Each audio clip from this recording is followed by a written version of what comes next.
না ঘুরতে যাচ্ছে সেটাই বোঝা মুশকিল। আমার মাকে দেখো,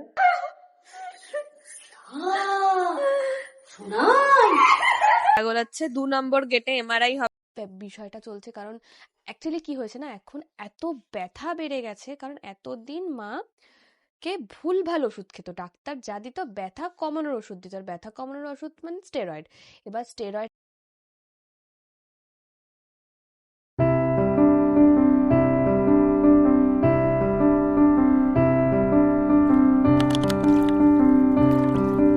গুড মর্নিং ডিডি স্কোয়াড, আশা করি তোমরা সকলেই খুব ভালো আছো আর আমি ভীষণ ভালো আছি। ডোরিস ডায়েরির নতুন ভিডিওতে আবারও সবাইকে ওয়েলকাম।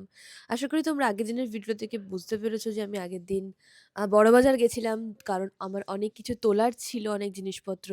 প্লাস হচ্ছে ভ্যালেন্টাইন উইকের মোটামুটি অর্ডার প্রায় শুরু হয়ে গেছে, তো সেগুলো আর কি বানানোর রয়েছে। সব কিছু মিলিয়ে একটা হেট্রিক শিডিউল। তার মধ্যে আজকে রয়েছে মায়ের এমআরআই। তো আজকে আমরা যাব হচ্ছে মায়ের এমআরআই করাতে। সো কোথায় যাব না যাব সেটা আজকের ভিডিওতে ডেফিনেটলি শেয়ার করব, কারণ তোমরা প্রতি মুহূর্তে বলছো যে ইটস ওকে, তোমরা আপডেট দাও, তুমি কোথায় থাকছো কী করছো। তো তাই ভাবলাম যে যা করছি সেটা আমি আপডেট দিতেই থাকি। যাই হোক, so by the way, hey what's up DD squad, Dori from Kolkata and welcome back to YouTube channel Doris diary. আমার দুদিন ধরে মোটামুটি 3-4 দিন ধরে মালদা যাবার থেকে জিম যাওয়া হচ্ছে না, আর আজকে এমআরআই করতে যাব। আসলে সেই জন্য মানে মোটামুটি আমাদেরকে 1টা-1:30টার মধ্যে বেরিয়ে যেতে হবে, কারণ মায়ের এমআরআই টাইম হচ্ছে 4:30। আর আমরা যেখানে মাকে এমআরআই করাবো সেখান থেকে আমার বাড়ির ডিস্টেন্স অ্যাপ্রক্স 2 আওয়ার। সো সেই জন্য আমাদের মোটামুটি 1টা-1:30টাতে তো বেরিয়ে যেতেই হবে। তার আগে আমি আরও তাড়াতাড়ি উঠলাম, কারণ আমার কিছু ভ্যালেন্টাইনের জিনিস বানানোর রয়েছে, তো সেগুলোই আমি বানাবো। তো তার জন্যেই বেসিক্যালি আমি আরও তাড়াতাড়ি উঠে পড়লাম, তাড়াতাড়ি উঠে পড়াটা দরকার। তো সেই জন্যই তাড়াতাড়ি উঠে পড়লাম। যাই হোক, তোমরা সঙ্গে থাকো, যা হয় না হয় তোমাদের সঙ্গে ডেফিনেটলি শেয়ার করব। আর তোমরা অনেকে খোঁজ নিচ্ছ, মা রয়েছে, সত্যি কথা বলতে গেলে বলবো মোটামুটি রয়েছে, একদমই বলবো না। আমার মায়ের অবস্থা খুবই খারাপ, বারবার ধরে সেন্সলেস হয়ে যাচ্ছে, পড়ে যাচ্ছে, বুকে ব্যথা করছে, পায়ে ব্যথা তো রয়েছে। সব কিছু মিলিয়ে খুব বাজে একটা পরিস্থিতি। সবার মন ভেঙে যাচ্ছে, শুনি কান্না করে ফেলছে, ভাইয়ের মন ভেঙে যাচ্ছে। বাট স্টিল নাও এখনও অবধি আমার চোখ থেকে একটা ফোঁটাও জল বেরোয়নি, কারণ আমি যদি চোখ থেকে জল বার করি তাহলে আমার মারও ভেঙে পড়বে। তো সেই জন্য স্টিল নাও কতটা মন শক্ত করে রাখতে হচ্ছে। আর এই যে এখানে ম্যাডাম ঘুমোচ্ছে, কারণ সারা রাত ম্যাডাম আমাকে পাহারা দেয়, সেই জন্য সকালবেলা বুলেট ঘুমোয়।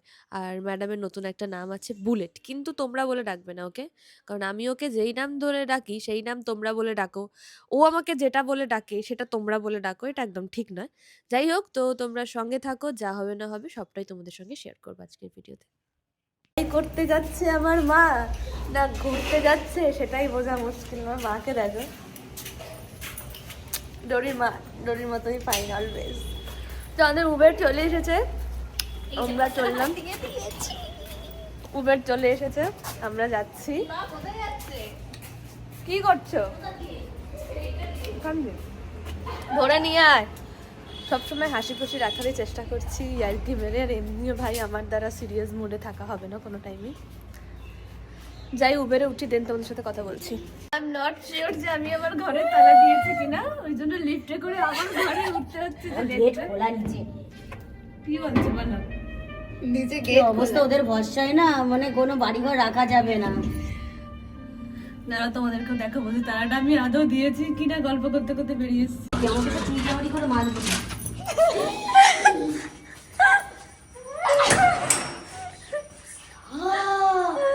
শোনাই আমার মন ডেকেছিল না না। হ্যালো, সব চিড়িয়াবাড়ি হয়েছে তো। কি অবস্থা শোনাই, কি কিসেতে চলে যা, ব্যাঙ্গালোরে চলে যা। কেন ব্যাঙ্গালোর যাবো কেন? বলার নেই তোকে, তোকে কিচ্ছু বলার নেই। আমি যদি এখান থেকে আসার পর আমি নামকে শুয়ে দাও, খালি শুয়ে রাখবে আমাকে। আসলে খেতে পেতে দেবে না। দিদিদেরকে একটু ইনভাইট করে দাও, অপারেশনের টাইম যেন আমার বাড়ি চলে আসে, যারা কাজের আছো তারা। প্লিজ বল। হ্যাঁ প্লিজ। আমি কেন বলবো? গেলে খাবো আমি। আমরা উবের করে নিয়েছি আর আমাদের 55 মিনিট 1 ঘন্টা মতন অ্যাপ্রক্স লাগবে। এখন বাজে 3:13, মানে ধরো পৌঁছাতে পৌঁছাতে ওই 4:10-15 বাজবে। আর না, আর মায়ের এমআরআই স্টার্ট হবে 4:30 থেকে আর কি, সময় দিয়েছে। তো পৌঁছে যাবো, তাড়াতাড়ি পৌঁছে যাবো। আর মেডিকেল এখান থেকে ওই 1 ঘন্টা মতনই লাগবে। যাই হোক, পেছনে মা আর শুনি বসে আছে, আমি সামনে বসছি, কারণ আমি 4 হুইলারে বসলে সামনেটাই বেশি প্রেফার করি, নয়তো আমার প্রচণ্ড পরিমাণে গা গলায়। তো দেখা যাক আজকে ডক্টর কি বলে, কবে ওটির ডেট দেয় না দেয়, সবটাই তোমাদের সঙ্গে শেয়ার করবো। সো তোমরা সঙ্গে থাকো, যা হয় সবটাই তোমাদেরকে বলবো। তো আমরা চলে এসেছি মেডিকেল কলেজে। আমারও সেম ভাবে গা গোলাচ্ছে। 2 নম্বর গেটে এমআরআই হবে, কোথায় হবে না হবে খোঁজটা নিই, তারপর তোমাদের সাথে কথা বলছি। লাইন আছে। হাই, তোমরা এতক্ষণ যে ভিডিওটা দেখলে, এই ভিডিওটা বেশ কিছুদিনের পুরনো একটা ভিডিও। মাকে মেডিকেল কলেজে এমআরআই করতে নিয়ে গেছিলাম তখনকার ভিডিও। বাট বাড়িতে এসে মায়ের কন্ডিশন একটু খারাপ হয়ে গেছিলো বলে আমি আর ভিডিওটা এন্ড করতে পারিনি। তো এখন যখন আমি ভিডিওটা এডিট করছি, তখন দেখলাম যে ভিডিওটা আমার এন্ড করাটা হয়নি, সেই জন্য আমি এখন এন্ড করছি। প্লাস বলে রাখি, মায়ের এমআরআই রিপোর্টটা বেরোচ্ছে 31 জানুয়ারি।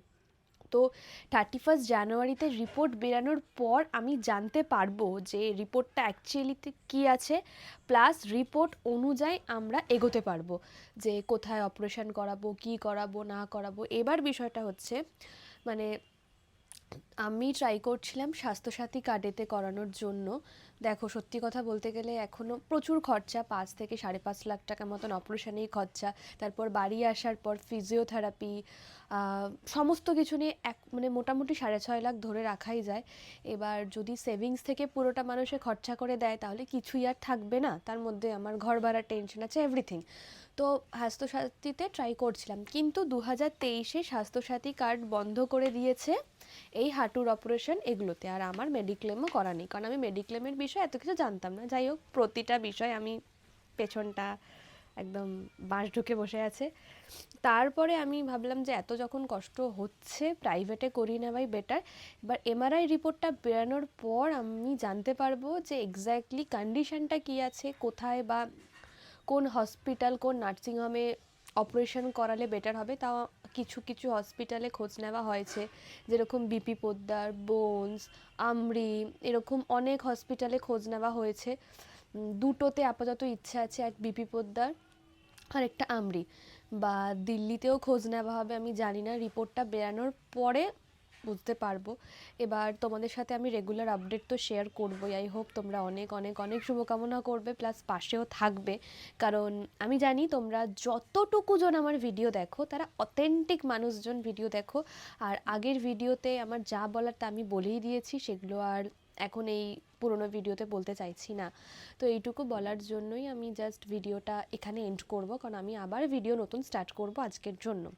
তো আমার ক্রাফটেরও প্রচণ্ড পরিমাণে চাপও রয়েছে। আমি অনেক দিন হয়ে গেল ক্রাফটের কাজও ধরতে পারিনি মানে করতে পারিনি। আজ থেকে বসেছি প্রপার কাজ করতে, তো সেগুলো আমাকে একার হাতেই সমস্তটা করতে হচ্ছে।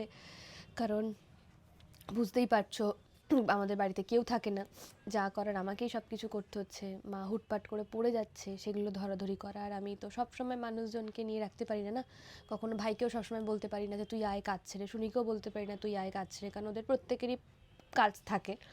হলো, এবার আমি তোমাদের সাথে একটা কথাই বলতে চাই তোমাদেরকে, যে সবসময় আমার ভিডিওতে এক্সপেক্ট করো না। কারণ আমার ভিডিওটা যদি সিঙ্গেল একা দেখতে পছন্দ করো, তাহলে মানে সিঙ্গেল দেখতে পছন্দ করো তাহলে দেখো, প্লিজ এক্সপেক্ট করো না, মন্তব্য করো না। আমার একদমই মন্তব্যের বিষয় যেতে ভালো লাগে না।